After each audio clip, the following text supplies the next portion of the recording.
For about 12 hours, a jury panel of 5 men and 7 women sat in a room similar size to this one as they deliberated on Robert Tellis's fate. I spoke with the jury foreperson to find out more about what happened behind closed doors. As it unfolded up, that's when I realized how kind of crazy and high profile it was. 30-year-old Gregory Whitney had never served on a jury before the Robert Tellis trial. He was chosen as the foreperson. What was going through your mind listening to all the witness testimony?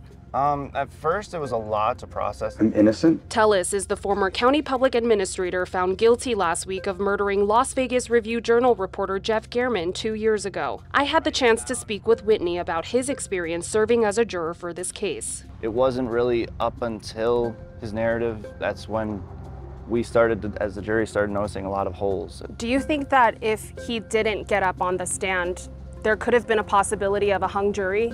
I feel like it would have been a lot more likely. Whitney tells me several jurors found concerns with Tellis's own words on the stand. I knew I didn't do this thing.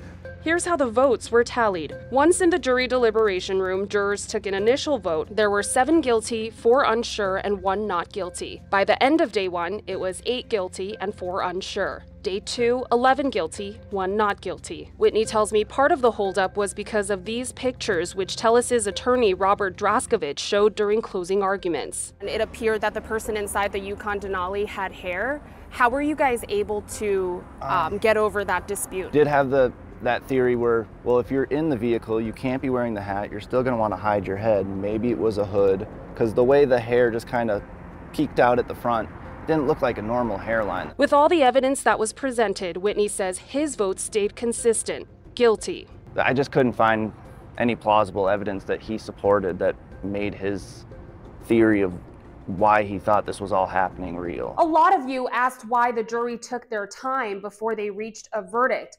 Well, Whitney tells me they had to go through more than 400 pieces of evidence, and it was this one that sealed the deal for him. That was a good final side-by-side that I've been wanting to see. The jurors made their own side-by-side comparisons with 2 laptops comparing Tellis's walk-from video in Gehrman's news article to surveillance video captured of the suspect in Gehrman's neighborhood. That really helped for us because a lot of us did notice, at that point, the mannerism and how he held his arms while he walked was very similar, if not identical, to the suspect. The worst punishment Tellis could have received was life without the possibility of parole.